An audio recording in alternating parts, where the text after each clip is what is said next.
C'est bien le dernier virage dans tous les championnats européens avec la lutte bien acharnée pour des places qualificatives aux différentes coupes de l'UEFA. Si Liverpool et Arsenal sont assurés en Première Ligue, ça se bouscule derrière entre City, Nottingham, Newcastle ou encore Chelsea pour la C1. Même cas de figure en Ligue 1 de France derrière le Paris Saint-Germain. En Série A, c'est aussi indécis, mais c'est un tout petit peu clairsemé du côté de la Bundesliga. On évoque le calendrier justement du week-end dans les majeurs. En Espagne, c'est le Classico Barça-Real qui fait l'actualité le 26 avril pour la finale de la Copa del Rey, le 11 mai pour justement décider déjà pourquoi pas du titre là-bas en Liga espagnole. On en parle comme souvent avec les spécialistes en studio. Les auditeurs auront également la parole en fin d'émission. Merci de nous choisir pour vous informer. C'est bien l'heure du foot européen sur Sport FM. Mise en onde de Théo Ajavon. Vidéo et l'homme à devant, je suis Latif Yorouma. Les spécialistes en studio, Franck Nounyama, bonjour. Latif, bonjour, bonjour Dela, bonjour Vicente, bonjour à tous. Très heureux comme toujours d'être ici. Le plaisir est bien partagé également en studio justement. Delanova Tikwaoun, bonjour. Bonjour Latif, bonjour à Franck. Toujours à son habitude, il a encore salué ses petits frères ce matin. Nous, on est là comme de bons anges gardiens pour accompagner l'émir à faire encore ce numéro de PFE. Bonjour à toutes les auditrices, bonjour à tous les auditeurs. Et vous avez choisi tous deux d'être en blanc. Hein? Voilà. Vous avez choisi. C'est un choix. La couleur blanche, oui. C'est une couleur unique. Ok. D'accord. D'accord. On verra bien. Ah oui, il dit qu'on verra bien. Vicente, bonjour. Bonjour Latif, bonjour à l'émir, bonjour Delanov, bonjour à tous nos collègues qui ne sont pas là, bonjour à ceux dont la santé est aussi fébrile, nous leur envoyons beaucoup de force. Et bonjour également aux auditrices et auditeurs qui nous soutiennent en écoutant cette émission. Noël est bien là, hein, il va être là. Voilà. C'est mieux de dire ça comme ça. Hein. Parce que bien là, derrière on me dira il est où. Il va être là. Oui. Je suis Latif Yorouma. On fait le premier arrêt, on va dans le royaume. Première Ligue Express News.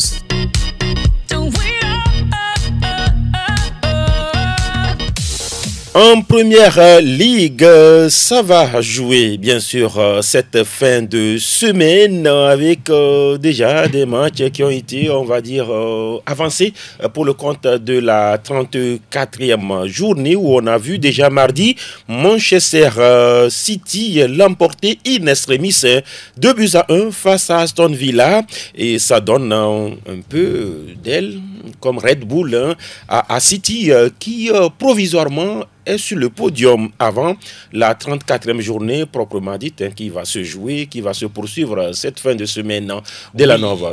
On sent un peu que Manchester City a un regain de confiance depuis quelques semaines. C'est vrai que oui, après les éliminations en Ligue des Champions, Manchester City qui est largué en Première Ligue, il n'y avait plus grand-chose à espérer dans des différentes coupes. C'est vrai qu'ils peuvent aller jouer une finale de la Coupe de la Ligue, mais il faut sécuriser sa place en Première Ligue. C'est ce que Pep Guardiola et puis tous ses hommes sont en train de faire actuellement. Ils ont retrouvé un petit équilibre dans le jeu, dans le contenu. Kevin De Bruyne et puis le Portugais Silva qui a marqué d'ailleurs. Qui a marqué d'ailleurs dans cette rencontre. Deux joueurs qui sont partants et ils ont envie de bien finir avec les Sky Blues, cette équipe avec laquelle ils ont tout gagné pratiquement.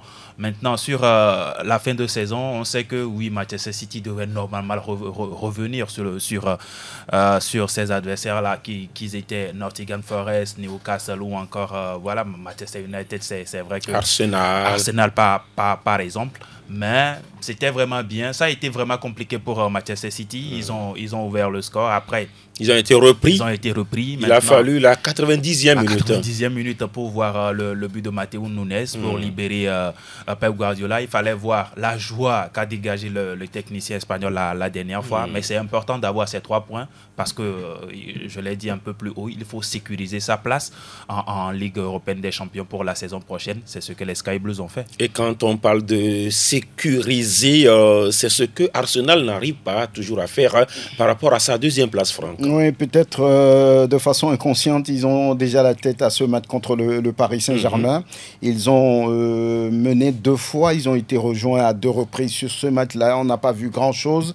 Lorsque vous regardez un peu cette bévue de Saliba. En défense, c'est quand même bizarre. À quelques jours de ce match contre le Paris Saint-Germain, mais ça arrive, l'entraîneur a compris, il dit oui, parfois beaucoup de joueurs peuvent faire ces genres d'erreurs. Donc, mais c'est malheureux pour Arsenal.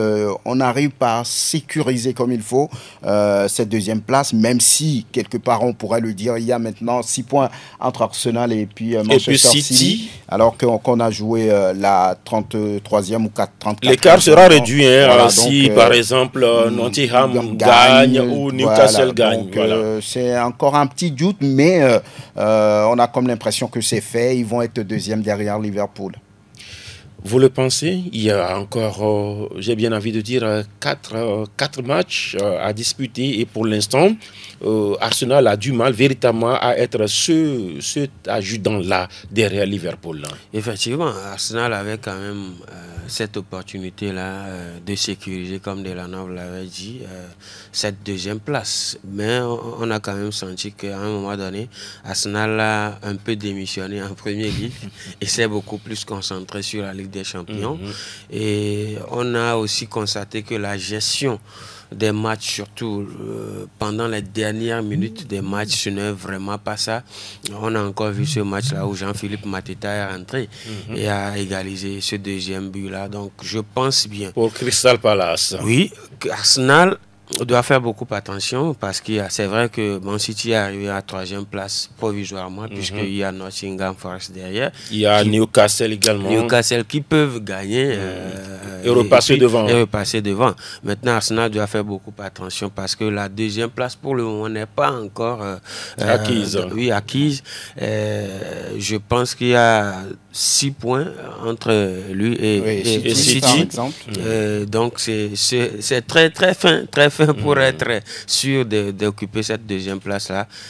Mais je pense que Arteta en est conscient et donc va tout simplement rebooster son équipe et motiver les siens pour vraiment sécuriser cette 2e place. Quand vous êtes à quelques jours d'une première manche des demi-finales de la C1 et que vous avez un défenseur central comme William Saliba qui multiplie, Franck, des bourdes, parce que ce n'était pas la première grosse erreur de Saliba ces derniers jours. Oui, ça peut faire réfléchir. Ça peut faire penser directement à cette première manche. Il était manche. fautif déjà face au Real. Oui, donc il n'y a que les humains qui puissent faire ça. Il n'y a que les grands joueurs qui puissent faire ça. Maintenant, je ne suis pas sûr. Mais pourquoi c'est en avril qu'il doit faire ça? C'est ça la question. On ne sait pas. Voilà, donc oui, Saliba, il était à mon avis trop confiant la dernière fois. Il avait l'occasion de décaler sur le côté pour un coéquipier ou bien de dégager.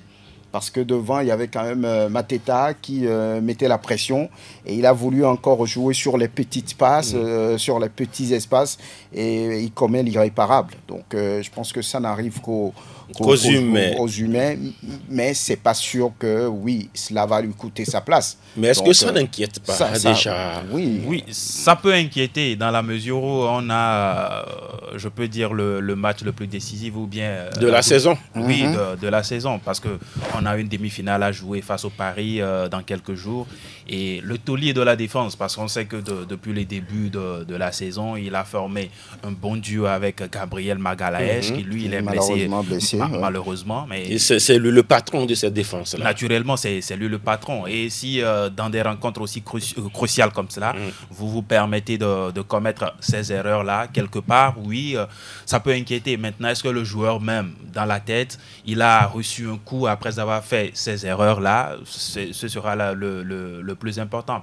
Puisque si lui-même il est toujours confiant pour pouvoir refaire encore des performances XXL comme il le faisait depuis le début de la saison, là c'est déjà un point à mettre à son actif. Maintenant, est-ce que lui-même il est plombé? Je crois que c'est à Michael Arteta de nous dire réellement ce qui se passe dans la tête de son joueur. De son joueur actuellement. Oui, pour moi, je pense que c'est le manque de concurrence aussi qui fait ça. Parce qu'apparemment il n'y a que lui. Oui, et puis il est dans un confort là-bas. Et puis, il faut aussi dire que, bon, il y a d'autres observateurs qui disent que ou c'est parce qu'il est annoncé du côté du Paris Saint-Germain qu'il n'a plus vraiment la tête à Arsenal. Moi, je pense que...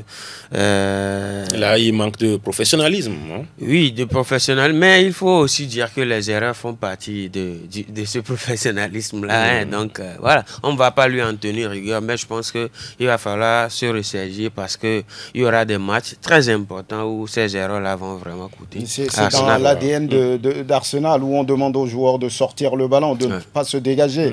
Voilà ce qu'il a voulu faire. Mais la dernière fois, il y avait Mateta à côté et son coéquipier qui... voilà, et ça donne ce que ça donne.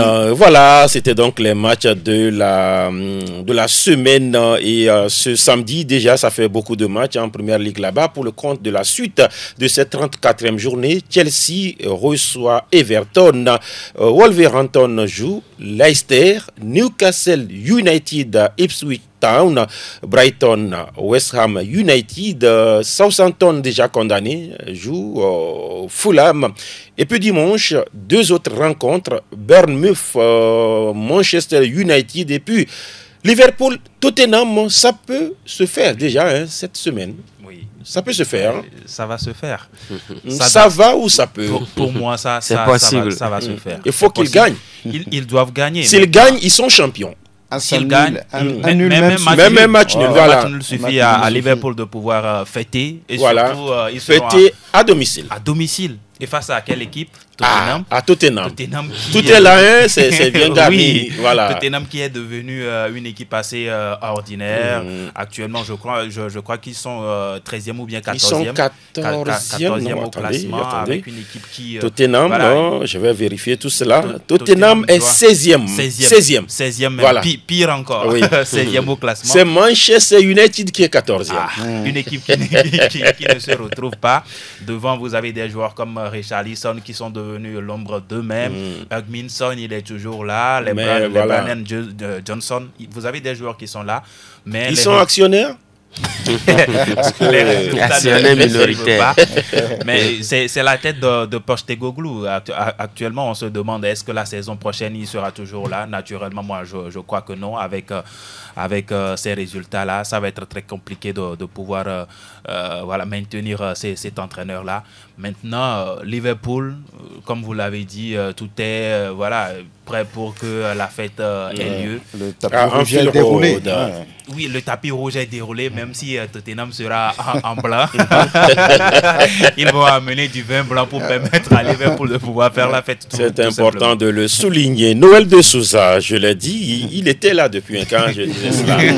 Parce que je l'ai vu, que voilà. Oui, Noël, votre Liverpool, bonjour d'abord. Sera champion la semaine. Bonjour Latif, bonjour à tout le plateau. Oui. Bonjour à tous les fidèles branchés. Oui, alors, c'est une tenue inhabituelle pour Noël. Il veut ressembler un peu à Vincent. Ah, d'accord. Fait 2-2.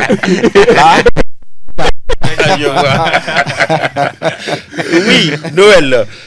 Liverpool. Ils vont fêter déjà ce week-end, dimanche. Oui, c'est normal par rapport à la performance de début de saison, la première partie. On avait eu un Liverpool qui était étincelant, qui était clinique devant les buts. Salah en témoigne, meilleur buteur du championnat. Donc je pense qu'aujourd'hui, c'est amplement mérité pour cette formation d'Arne Slot qui, pour sa première, a surpris beaucoup plus d'un, même si je disais qu'ils auront quand même des cailloux. Ils en ont eu. Mais il faut tout de même dire que cette position-là est amplement méritée, conjuguée également à Arsenal, dont vous venez de parler, qui est inconstant. tout au long de la saison. Donc je pense qu'aujourd'hui, Liverpool mérite amplement de fêter son titre, le 20e d'ailleurs, en égalité avec Manchester United qui est dans le tréfonds du classement. Donc je pense qu'aujourd'hui, c'est amplement mérité. Ce serait quand même la nouvelle saison pour Arne Slot. On verrait bien ce dont il est capable, parce que cette saison, à un moment donné, on a vu qu'il est un peu limité dans ses choix, il est un peu limité quand c'est dur. Donc je pense que c'est amplement mérité. Il faut profiter en même temps du présent, et je pense qu'aujourd'hui il y a assez de joueurs là qui seront amplement récompensés. Quand je prends McAllister par exemple, je pense que c'est l'un des joueurs qui peuvent à la fin de cette saison être sacré meilleur joueur du championnat. Pourquoi pas, par rapport à leur performance. Donc je pense qu'aujourd'hui c'est amplement mérité. Arsenal ne l'a pas mérité. Peut-être ce serait City à la place d'Arsenal, ce serait du coup d'à coup dans ce moment. Donc Liverpool roula et Liverpool sera forcément champion. Alors club qui s'en va et Arne Slot qui arrive pour une saison et puis ça fait boum. Et qui va danser, qui va pleurer dans ça? Non, est-ce que oui, les deux peuvent danser, parce que Klopp, quand il a eu ce club sur 8 ans, je pense qu'il a réalisé des choses vraiment extraordinaires ou bien intéressantes. Il n'y avait pas de titre depuis 30 ans. Il a eu à le faire. Il a gagné la Ligue des Champions. Il a gagné d'autres titres. Donc voilà, il fallait un moment pour dire stop. C'est ce qu'il a fait. Et derrière, il a été d'accord sur le choix d'Arne Slot. Et oui, il aligne. Il y avait un groupe. C'est lui qui l'a proposé. Bon, quand il a proposé, la direction a dit oui. Donc je pense que c'est sa suite. C'est sa suite, ça va lui faire plaisir. Et il y avait un groupe déjà solide, même si Liverpool, sur les derniers mois de Jürgen Klopp, a souffert un tout petit peu. Il n'y avait pas cette confiance-là. Après, le club, l'effectif s'est retrouvé. Il y avait cette confiance qui est revenue. Surtout une première partie de championnat assez étincelante. Donc voilà, il n'y a rien à dire aujourd'hui. Les Reds méritent leur titre. Slot a mis quelque chose en place et ça a réussi. Et ça a réussi. Il va être champion. Maintenant, le plus dur, c'est de rester champion. Oui, le plus dur sera de rester champion. Et ben après, il faut dire que si tu es en première ligue, ce n'est quand même pas évident. Ou bien quand on le laisse boire ça, voilà, sauter. Il a demandé conseil après. Et puis après voilà. S'il a du maté, autant bien déguster en même temps, parce que la saison prochaine. On ne sait jamais. Parce que la saison prochaine, ça sera vraiment difficile, que ce soit pour Liverpool ou encore même Arsenal, qui devrait normalement ou bien probablement terminer deuxième, une fois encore, une troisième comme saison. Souvent. Une troisième saison de suite. Ça va être très compliqué pour tous ces clubs-là, parce que normalement, City devait revenir. Et puis Manchester United également, avec tout ce qu'on voit un peu avec cette formation, eux aussi, en tout cas, eux aussi devaient avoir un sursaut d'orgueil afin de revenir dans la course. Chelsea également, pour ce qu'on a vu en première partie pour les Blues de Chelsea, ça devait revenir, mais il faut quand même le dire, tout a commencé avec Jürgen Klopp. Il y a 2 ans, c'était une saison catastrophique où Liverpool a terminé 7e ou 8e de Première Ligue, mais la saison écoulée, Jürgen Klopp a su redresser un peu la barre avant de partir. Où Liverpool a terminé 3e, raison pour laquelle ils ont même disputé la Ligue des Champions. Cette saison. Donc je crois que quelque part, Jürgen Klopp aussi a sa part dans cette réussite qu'a Arne Slot actuellement. Maintenant, la saison prochaine, comme Noël l'a dit, Arne Slot, le technicien hollandais, sera vraiment attendu. On verra ce qui va se passer. Il y a aussi une fin de cycle pour un joueur qui a annoncé son départ. C'est bien sûr Jamie Vardy, 13 ans, de loyaux services, comme on le dit, avec Leicester, Noël. Oui, je pense que c'est une légende qui s'en va du côté de Leicester, avec les Foxes, quand rapidement on voit ce joueur-là avec Leicester en 2016, où ils ont été champions avec Kanté, Mahrez et tout ça. Surtout la force du joueur. Ouais, Drinkwater. Alors, la force du joueur, je pense que c'est beaucoup plus dans le mental. On sent que c'est un joueur qui a connu le haut niveau à cet âge avancé. Il n'était pas jeune quand même en 2016. Donc aujourd'hui, il a 38 ans. en témoigne. Donc c'est un joueur qui a ce caractère fort-là. Il a toujours été avec Leicester. Lors de la descente, bien sûr. Même en 2023-2024 pour le retour, il était toujours là dernièrement. Et ses buts ont beaucoup compté. Donc je pense qu'aujourd'hui, il faut saluer l'ardeur de ce joueur-là sur la pelouse, ses capacités à faire mal aux plus grandes équipes de la Première Ligue. Je pense qu'il a marqué presque tous les grandes écuries de cette Première Ligue-là. Donc aujourd'hui, c'est une légende qui s'en va. Il a été classé 8e du Ballon d'Or, je pense, en 2016. Hein, c'est après le sacre. Donc je pense que c'est un joueur qui a essayé de toucher le plus haut niveau avec tout ce qu'il y avait comme capacité. Même avec l'Angleterre, à un moment donné, on a senti que c'était le patron de l'attaque. Donc qu'est-ce qu'il faut dire, qu'est-ce qu'il faut retenir? Je pense que c'est beaucoup plus le sacre de 2016 où il a été beaucoup plus impliqué. Donc derrière, c'est une leçon pour les jeunes joueurs. Et malheureusement, il n'a pas pu peut-être empêcher la nouvelle descente. De Leicester parce que c'est plié. Hein. Ipswich Town, Leicester et Southampton ne pourront plus mathématiquement se sauver pour cette saison-là. Oui, c'est fini. On le sait depuis quelques semaines maintenant que c'est fait pour Leicester, Southampton et puis Ipswich qui va forcément suivre. Donc, vous parliez de Jamie Vardy, un passionné, un joueur de devoir, un joueur de caractère qui sait là où il va.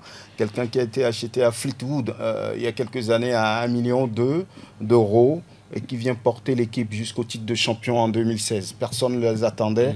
Il n'y avait pas de star à proprement parler à l'époque au sein de cet effectif. Voilà, donc c'est quelqu'un qui a marqué son passage. Il a été d'accord de rester dans le club même après la première descente, après le titre en 2016. Donc oui. Il a refusé la deuxième descente.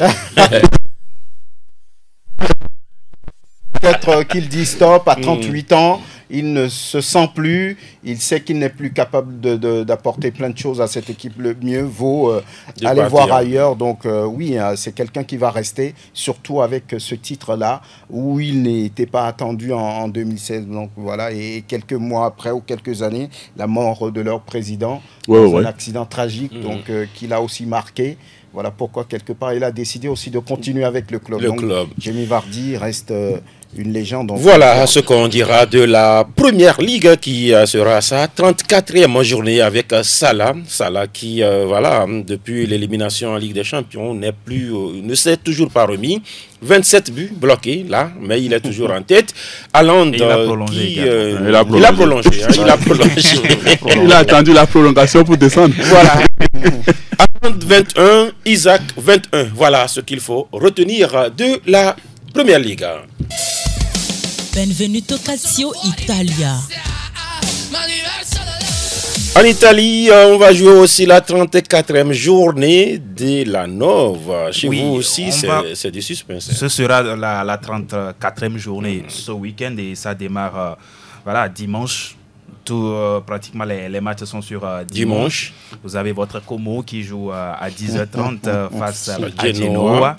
Et Venezia joue le Milan AC à 10h30 également. À 13h, la Fiorentina va recevoir Empoli. L'Inter joue face à l'AS Rome, un match à suivre. Bien sûr. La Juventus de Turin, qui a été défaite la dernière fois, jouera face à l'AC Monza. A priori, ça devait passer pour la Vecchia Signora parce que l'AC Monza, cette saison, c'est la lanterne rouge. La lanterne rouge. L'Atalanta Bergame d'Ademola Lookman joue à 18h45 face à Lecce. Le Napoli reçoit également Torino. Le lendemain, l'Udinese à 16h30 reçoit Bologne, qualifié pour la finale de la Coppa d'Italia.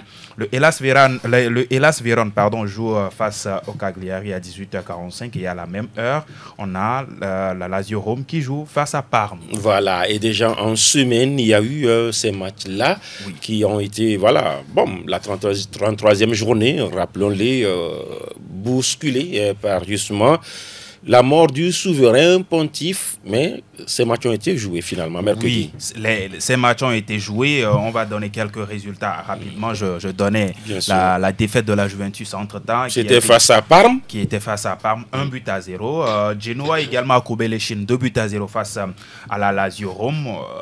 Torino a battu l'Udinese 2-0. Le Milan AC et puis l'Atalanta Bergame. Voilà, à l'arrivée, c'est le Milan AC qui a courbé les chines, surtout à domicile, 1-0. On a également Bologne qui a battu l'Inter Milan. L'Inter qui enchaîne 2 revers de suite après.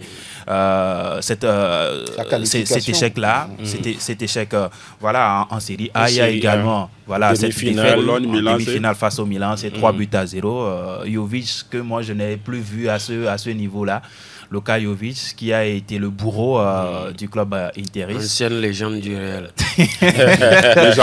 Qui a marqué un doublé dans cette rencontre pour éliminer l'Inter 3-0. Et justement, l'Inter est repris au classement par le Napoli. Comment expliquer cette situation de doute pour l'Inter à un moment crucial de sa saison aussi? Non, je pense tout simplement qu'il y a également de la fatigue, parce que l'enchaînement des rencontres...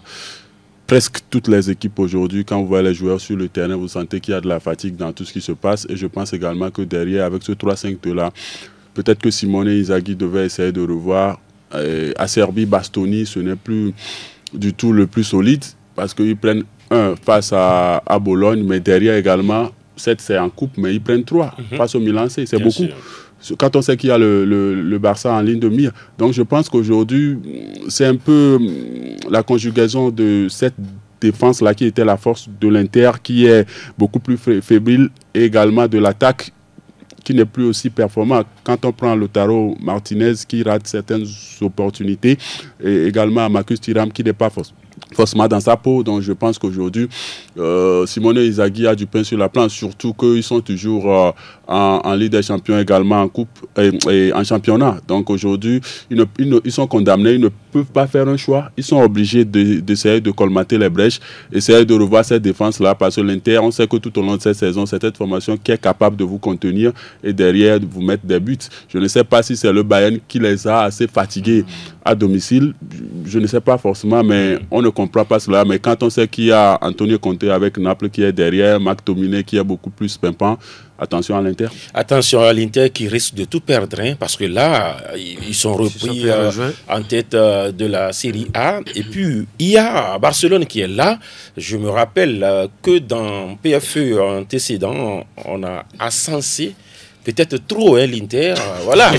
Et ça nous rattrape, hein, Vicente. Non, je pense que c'était à juste raison, parce que il faut dire que l'Inter, et ce n'est pas forcément ce club-là qui est attendu à ce niveau de la Ligue des Champions chaque année.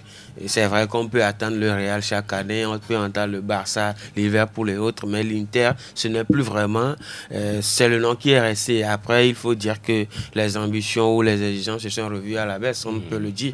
Mais en championnat également, ils ont été constants, il faut le dire. Maintenant, comme Delanov le dit, peut-être que je me dis que psychologiquement, ils ont été quand même émoussés parce que cette double confrontation contre le Bayern et sortir le Bayern... C'est Noël qui le disait plutôt. Oui, et effectivement, sortir le Bayern à cette étape de la Ligue des Champions, ça demande quand même une certaine débauche d'énergie sur le plan physique, sur le plan émotionnel.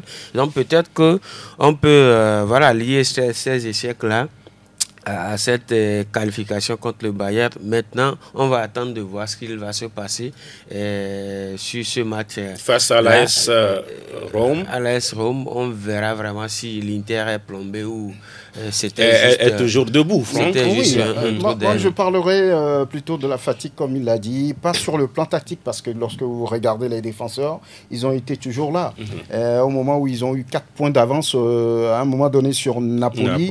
Au moment où ils éliminaient le Bayern de Munich sur les 2 matchs. Donc, ce n'était pas prévu de voir une telle performance de l'Inter. Il y a un investissement, j'allais dire une charge physique vraiment forte. Donc, ils sont en train peut-être de les payer sur des matchs en Coupe d'Italie, sur des matchs, certains matchs en championnat. Peut-être ils ont fait dans la tête un choix. Nous allons jouer bientôt le Football Club Barcelone, il va être prêt.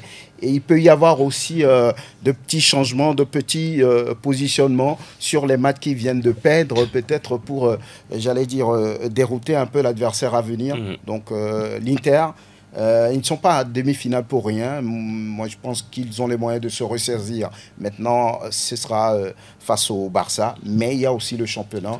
Et ça relance les choses. Et cette charge-là, il faut jouer. Ils seront face au FC Yamal. Il faut la Roma dimanche et aller jouer le Barça mercredi. Aïe, aïe, aïe.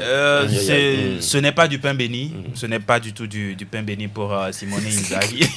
C'est du pain maudit. C'est vrai que voilà, le Barça aussi sera sur le terrain samedi. Ce sera, en tout cas, pour ça va cogner aussi. Ça va cogner également. C'est une finale, c'est une coupe un trophée qui est en jeu pour le Barça également, mais il faut le dire, c'est quand même de la fatigue. Vous avez un trio, surtout un trio de milieu de terrain, vous savez, à savoir Çalhanoğlu, Nicolo Barella et puis Henrikh Mkhitaryan. Ces trois joueurs ont joué tout au long de la saison. Ils ont joué pratiquement 50 matchs à eux trois, ce qui veut dire que parfois vous pourrez sentir de la fatigue dans les couloirs. Vous n'avez plus Dumfries, il est blessé. Dans le couloir gauche, ce n'est plus la même activité avec le gaucher là, Di Marco. Aujourd'hui, on voit beaucoup plus Augusto dans le couloir gauche et Darmian, le papy, 38 ans également, dans le couloir droit. Et devant, Noël a parlé entre-temps de Marcus Thuram. Il a une blessure qu'il traîne un peu depuis quelques semaines à la cheville. Vous comprenez un peu que si ce duo-là qui a fait rêver avec Lautaro Martinez, ce n'est plus trop. On sait que Mehdi Taremi, oui, c'est un attaquant de fixation qui est colosse également, qui peut faire également des déviations. Même chose pour Marco Arnautovic. Mais ce n'est plus cette même entente avec Lautaro Martinez et ça a payé la dernière fois. Sur la demi-finale, Yann Sommer n'était pas là, c'était le gardien remplaçant, quelque part on peut le comprendre. Mais face au Barça, il va falloir être très solide dans la tête et d'abord aller disputer cette rencontre-là. Et puis il faut aussi dire que le Milan apparemment dérange l'Inter cette saison. Et puis voilà, Tudor aussi n'a toujours pas l'alchimie qu'il faut pour véritablement faire avancer la Juventus, qui est toujours cinquième depuis, ça stagne depuis un moment. Voilà ce qu'on dira de ce classico, sinon pas classico, de ce calcio, voilà. Série A avec l'Inter 71, également le Napoli 71 également, Bergame 64 et puis Bologne qui est derrière. On a fini avec l'Italie. Willkommen zum Total Bundesliga. Total Bundesliga. En Bundesliga, là aussi, le Bayern peut peut-être dès ce week-end de Franck. Oui, il reste 4 matchs à jouer dans ce championnat-là. Oui. Et c'est la 31e journée. Et puis le match nul, la dernière fois, de Leverkusen face à Saint-Pauli a encore mis un tout petit peu le Bayern. Ça fait 8 points désormais. Ça fait désormais 8 points d'écart. Donc, ce qui veut dire que les matchs de cette journée vont être très importants. Si les deux gagnent, on va encore attendre. On va encore attendre. Donc, on va voir les adversaires qu'ils ont. Le Bayern qui va jouer, par exemple, contre Mayence, 6e, et qui ont envie également de grignoter des points pour se qualifier directement pour la Ligue européenne des champions. Donc, c'est un match très intéressant, surtout que Mayence a battu le Bayern au match aller. Donc, ça donne ce que ça donne. Et quand vous regardez Leverkusen qui joue contre Augsbourg 10e, on peut se dire tout de suite que c'est prenable. Ça va le faire pour les hommes de Xabi Alonso. Mais attention, ils ont été surpris la dernière fois par Saint-Pauli. Voilà. Donc, également, on verra le match entre Francfort et Leipzig, 3e et 4e. Donc, personne triche en fait. Voilà, personne ne veut commettre l'erreur pour rester dans le top 3, mais rester dans le top 4. Donc c'est un match à suivre forcément.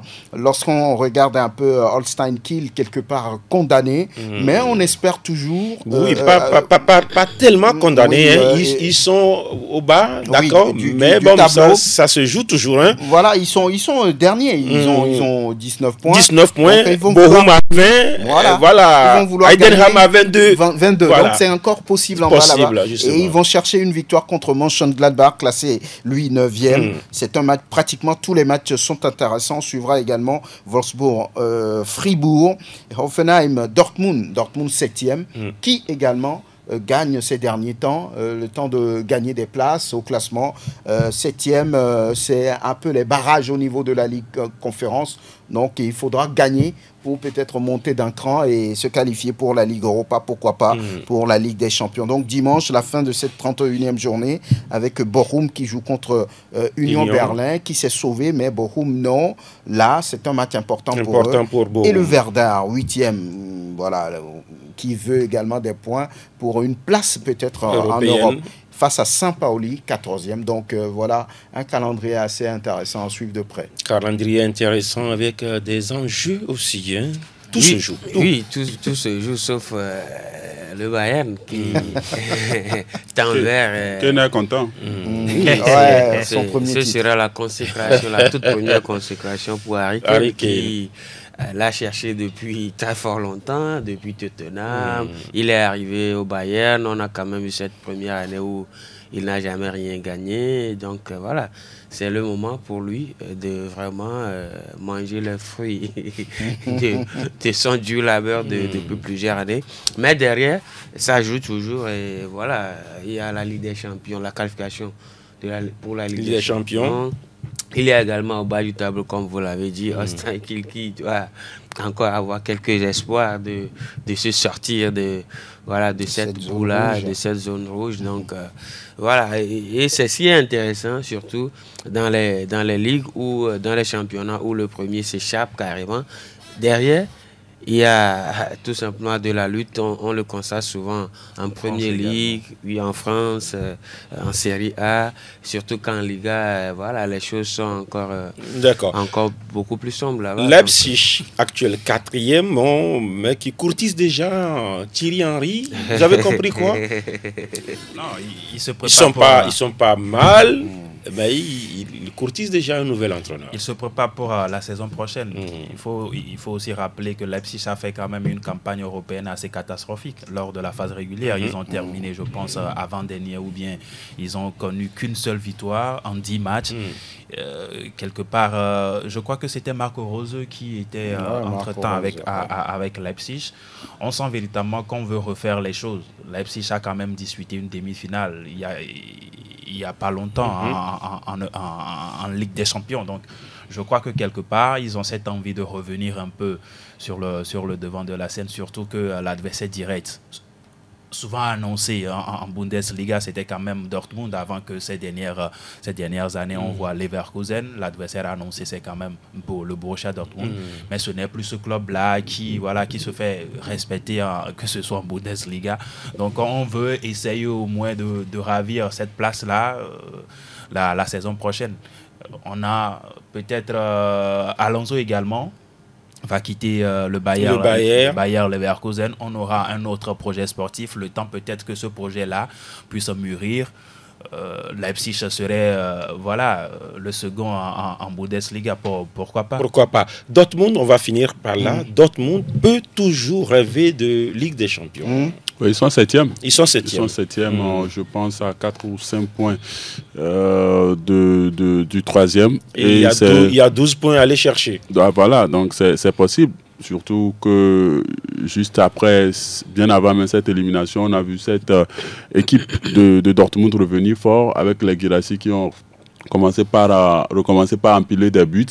L'effectif est beaucoup plus solide depuis le départ de Sahin. Donc, je pense qu'aujourd'hui, ils doivent le faire parce que après tout, en dehors du Bayern Munich, c'était Dortmund. Avant que Leverkusen ne vienne surprendre tout le monde, c'était quand même Dortmund et Leipzig. C'était les deux prétendants derrière le Bayern Munich. Donc, je pense qu'aujourd'hui, les jaunes noirs ont obligation de se qualifier pour la Ligue des Champions. Ils ont été sortis en quart de finale. Donc je pense qu'ils ont l'obligation, puisque derrière, ils n'ont plus aucune compétition. Ce n'est que le championnat qui les reste. Donc fédérer tous les efforts pour pouvoir aller chercher cette place-là. On a fini aussi. Là, on va filer dans l'Hexagone maintenant. Total Info Ligue 1. Info Ligue 1. En Ligue 1, là-bas aussi, ça se bousculait. Sauf que le Paris Saint-Germain n'est même pas arbitre. Ils sont sacrés, ils ne sont pas mêlés à la bousculade derrière. Hein. La bousculade concerne Marseille, Monaco, Strasbourg, Lyon. Tout le monde peut être deuxième derrière le Paris Saint-Germain, Franck Rougnama. Oui, ça se bouscule. Le Paris Saint-Germain n'a rien à voir avec tout ça. Ils sont sacrés, ils sont libres dans tout ce qu'ils font. Ils regardent les autres. Ce n'est que les records qu'ils sont en train de chercher. Ils ont déjà eu un à l'extérieur, l'invincibilité à l'extérieur, qui était, on va dire, l'apanage du Milan depuis des années. Ils ont réussi à le faire. Maintenant, derrière, il y a cette lutte entre Monaco, Marseille, Lille, Strasbourg, Lyon même.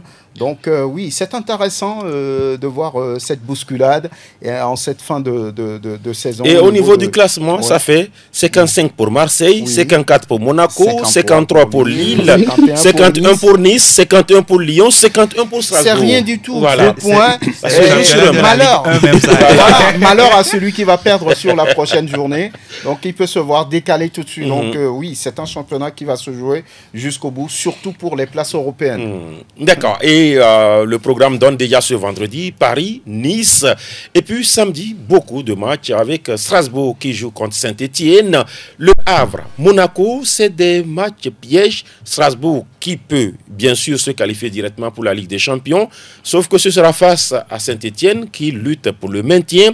Même cas de figure pour Monaco opposé au Havre. Vicente.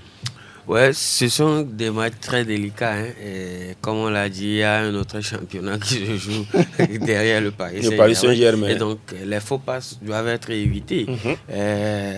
Marseille, Monaco, Lille, Strasbourg, Lyon, ce sont des clubs qui peuvent être deuxièmes derrière. Même si ils ne sont pas deuxièmes, ils peuvent quand même rêver pour une qualification en Ligue des Champions. Donc, les faux pas doivent être évités. Lyon, ces clubs-là doivent faire. Lyon reçoit Rennes, c'est un petit derby également là-bas. Lyon, Rennes. Angers reçoit Lille, Nantes, Toulouse, Lens, Auxerre, Montpellier, Reims et puis Marseille jouera contre Brest. Marseille qui était à la retraite, qui était parti se recueillir en Italie. Bon, en pleine saison, ça n'arrive pas tout le temps. C'est aussi ça le propre de Marseille. On verra bien si ça va les faire du bien de toutes les façons. Ils étaient au Vatican ou comment? C'est plutôt le propre de Roberto De Zerbi. Ils étaient à Rome. Ils étaient à Rome et ils se sont dit que c'était un mise-over pour pouvoir aborder cette fin de saison. On verra bien si ça porte les fruits. C'est rare. On va finir ce tour d'Europe par l'Espagne. Aquí está la Liga Española. En Espagne, ça a plus joué en semaine, hein, parce que voilà, dans le week-end, on aura 2 matchs seulement. Un pour la Liga, Villarreal contre l'Espagnol, ce sera pour le compte de la 26e journée en retard. Les matchs de la 33e journée ont été joués en semaine, je l'ai dit. Le Betis Séville a cartonné face à la Lanterne Rouge. Valladolid, 5 buts à 1. Isco a marqué 1 des 5 buts là. Atlético de Madrid, Rayo Vallecano, ça fait 3-0, avec bien sûr Alvarez aussi qui a marqué un but. Osasuna épingle Séville 1-0, Leganés Gérone 1-1. Retafe de Diendakunam n'a pas gagné, 0 but contre 1 face au Real de Madrid. Alaves 1, Real Sociedad 0. Le Celta Vigo étrie Villarreal, c'est un score bizarre, non? Ça fait 3-0. Bilbao 1, Las Palmas 1, Barça 1, Mallorca 1, aussi bizarre. 0. Et puis, qu'est-ce que j'ai dit? Barça Max 0. Non. Noël vous suit de ça fait... Le meilleur élève. Mon commentaire. C'est 1-0 pour le Barça. C'est ça. Voilà. Voilà. l'Espagnol. Perdre 2 points comme ça. Mais est-ce que les deux géants sont fatigués? Real ne marque qu'un but, le Barça aussi ne marque qu'un but, Delanov. Non, on sait qu'on est dans la dernière ligne droite de la saison. Tout est calculé, tout est bien ficelé. Mais maintenant, même un petit but à 0, c'est déjà suffisant pour avoir les 3 points pour aller chercher voilà, le trophée en fin de saison. Surtout que demain samedi, il y a un grand match à suivre. Quelque part, c'était déjà dans les têtes. Il y a un classico final de la Copa del Rey. Mais c'était aussi important de pouvoir faire le job. Un petit but à 0, comme je l'ai dit. Dani Olmo pour le Barça. Ils ont eu tellement d'occasions, mais ils n'ont pas été vraiment efficaces. Mais ce but-là de Dani Olmo est venu donner la victoire au club Blaugrana. Et puis de l'autre côté, le Real qui a buté sur Jenda Konam et puis Getafe. Mais au final, il y a eu un 0. Toujours solide. Mais ce but-là, magnifique, d'Arda Güler, surtout que c'était du pied droit. Son mauvais pied. Voilà, son mauvais pied. Il marque, il est à Sensé, et puis il y a un joueur là qui est rappelé à l'ordre. Voilà, ici ce n'est pas... Lui aussi c'est un gaucher. Voilà. C'était trop fort. Bon, c'est Ancelotti qui le connaît. C'est un joueur qui avait publiquement dit qu'il adorait voir un comédien. J'oublie un peu le nom. Ancelotti a pensé que dans un match aussi important pour le club et faire ce geste sur... Est-ce qu'il adore la comédie? Voilà, il y avait l'occasion peut-être de prendre l'avantage, de frapper fort. Donc, il n'a pas du tout aimé. Donc, oui, c'est un entraîneur qui essaie de recadrer un jeune joueur. Peut-être qui a l'insolence, qui a de la folie, qui aime la technique, qui aime jouer, qui aime faire le spectacle. Mais ce n'est pas le moment pour Carlo, qui a besoin de points, qui a besoin des joueurs décisifs. Donc, je pense que c'est dans ce sens qu'il essaie de le recadrer. C'est un peu fort parce que sur l'action Hendrick qui était hors jeu, même s'il était hors jeu, Carlo a quand même raison de le rappeler à l'ordre. Maintenant, je pense que ça va dans tous les sens. C'est une période de tension maximale parce qu'on sait quand même que c'est un secret de polichinelle. Carlo s'en va à la fin de saison, donc il aimerait bien... Vous le savez déjà? Oui, par rapport... par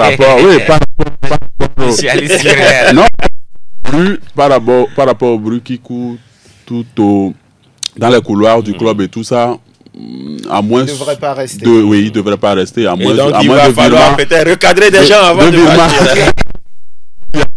Donc, je pense que Hendrick en fait les frais. Maintenant, ça peut le faire du bien parce que les corrections, souvent, pour un jeune joueur qui veut évoluer, il faut les prendre en compte et essayer de corriger tout ça. Maintenant, derrière, il faut tout de même dire que le Real a été poussé jusqu'au bout du bout dans cette rencontre face à Getafe. Il y avait heureusement un bon Courtois dans le but, solide sur ses appuis. Donc, je pense que les 3 points, c'est très important, surtout que en cas de nul ou de défaite, ça aurait beaucoup plus permis au Barça. Le Real devrait dire adieu donc à la Liga. Et on va pas parler de la Liga, c'est beaucoup plus de la Copa qui est en jeu avec ce classico. Ça reste un classico, ça reste une finale. C'est plus qu'un championnat, hein, ce samedi à Séville. À Séville où les 2 plus grands clubs de l'Espagne vont quand même s'affronter une fois encore. Ou du monde peut-être? Du monde, oui, pourquoi pas, ça dépend. Ça dépend parce que les supporters de Liverpool également diront que c'est la meilleure équipe du monde ou encore. Les supporters de cette équipe diront la même chose. Deux meilleures équipes de l'Espagne. Donc pour ce classico, on sait qu'il y a des absences de taille, que ce soit du côté du Real ou encore du Barça. Lewandowski dernièrement qui ne pourra pas disputer cette rencontre. Mais l'absence de taille chez le Real, c'est laquelle? Vous avez des joueurs qui ne sont pas là depuis le début. On le savait déjà. Oui, on le savait, on le savait déjà. Même Kamavinga. C'est une absence de taille. Kamavinga, après tout, c'est vrai que c'est une absence de taille. Pour moi, c'est une absence importante pour le Real Madrid. C'est vrai qu'il ne fait pas une très très grande saison, mais sa place... Surtout pour le contexte du moment.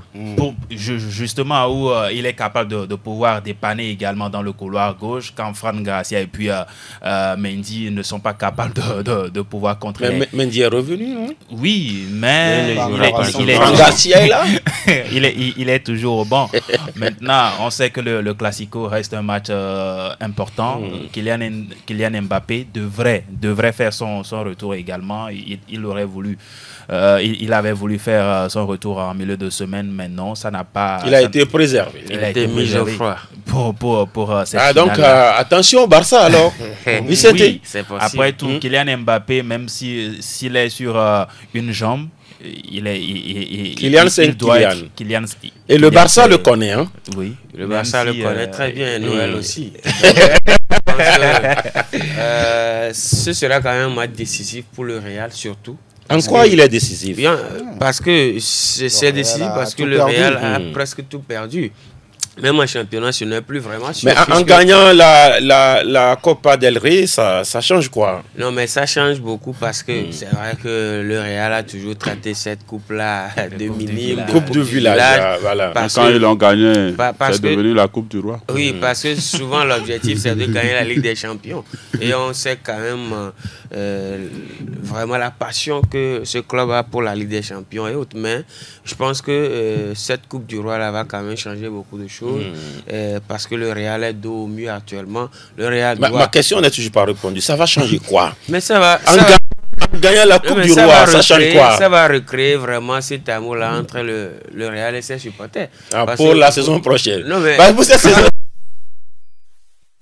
Savoir que le Real a quand même, que ce soit les joueurs ou le coach ou tout le staff ont été décriés, vraiment décriés, critiqués par les affiches. Voilà pourquoi Hendrik paye, on paye et surtout Kylian même en a payé les prix l'autre fois quand il est apparu sur l'écran et puis vous avez vu comment les supporters l'ont sifflé. Donc je pense que ce trophée-là pourrait quand même adoucir un petit peu. Oui, ça va. Rapidement, avant de majeur. Mais du moment où c'est un match entre le Barça et le Real Madrid, c'est un classique. Même si on met un gobelet en place, c'est un classico. Non, ça va dans tous les sens. Surtout quand on va avoir deux attaques. Hein. Bon, avec le retour de Mbappé, le Barça n'aura pas Lewandowski, mais Ferran Torres également a prouvé cette saison qu'il est beaucoup plus en forme. Donc, mais ça va dépendre des défenses qui vont beaucoup plus être en jeu. On sait que le Barça peut prendre 3 ou 4, même mettre 5 ou 6. Maintenant, on verra l'efficacité des attaquants du Real qui, sur ces dernières rencontres, ce n'est pas forcément ça. Bellingham qui dézone dès que le Real prend un but et il se croit en attaquant. Donc, on verra bien ce que ça fait. Mais ça va également se jouer sur le côté tactique, hein, l'emplacement des joueurs sur la pelouse. Pedri, la balle au pied collé, De Jong également. On verra ce que ça donne. Maintenant, il faut tout de même dire que Flick est en train de sommer ses joueurs de ne pas trop célébrer puisque derrière, il y a l'Inter. Donc, en cas de victoire... C'est important. On va... Maintenant, on va les écouter aussi sur... voilà. Est-ce qu'ils pensent comme Noël, hein? Voilà. Les auditeurs peuvent nous appeler déjà. Allô? Oui, bonjour, animateur. Oui, bonjour. Comment allez-vous? Ça va, c'est CR7? Oui. D'accord. CR7, vous venez... Amine, qu'est-ce que vous avez à dire après les 4-0 de la Ligue? Qu'est-ce que vous avez à dire? L'essentiel, c'est la fin qui justifie les moyens. Dans ces matchs, tout peut arriver à n'importe quel moment. Donc, l'équipe qui serait vraiment sérieux va remporter la coupe. C'est le Barça qui est sérieux cette saison. Que le meilleur gagne.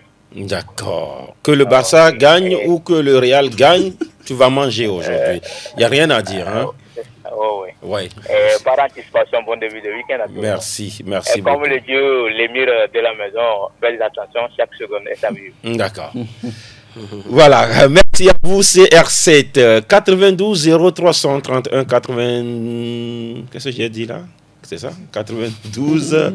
Je ne vois plus bien là, de l'autre côté. Voilà. Allô? Allô? Bonjour. Oui, bonjour.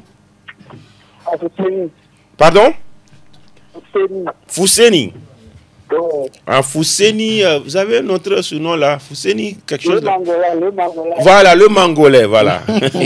Nous vous écoutons. Ah, ok, cette fois-ci, là, c'est comme une revanche pour nous.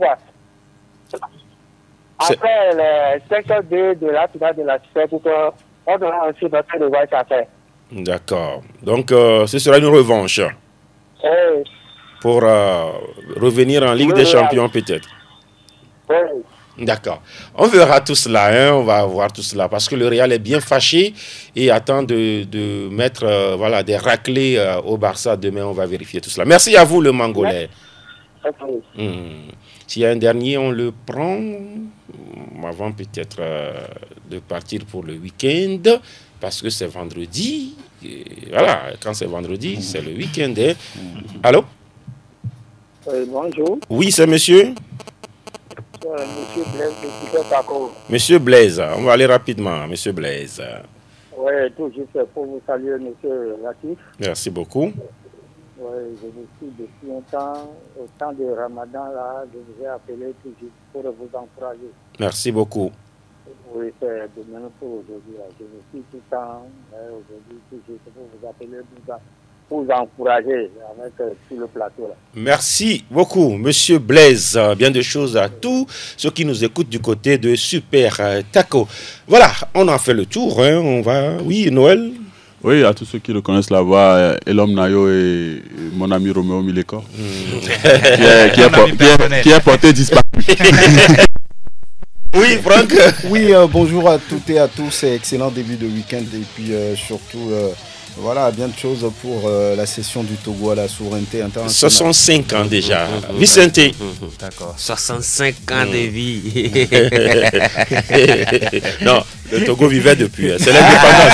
C'est l'indépendance, voilà. D'accord. Joyeux anniversaire au Togo. Et joyeux anniversaire à tous ceux qui fêtent leur anniversaire aujourd'hui. Il y a une amie qui s'appelle Fidèle également. Voilà. Que le bon Dieu... Merci. On a compris. Hein? Oui, Delanov. Oui. Je vais souhaiter beaucoup de courage à Elom Nayo. Oui. Et puis, joyeux anniversaire au Togo. Avec la chanson peut-être Je ne suis pas artiste. Omar Bi et puis Kanouman. C'est une chanson que j'adore. C'est une dédicace. D'accord. C'est une dédicace au Togo. Le Togo indépendant depuis le 27 avril 1960. Merci à tous. Merci à Théo. De l'autre côté de la baie vitrée, je suis Latif Yorouma. Plateau Foot Europe du jour, c'est bien terminé. Bye bye.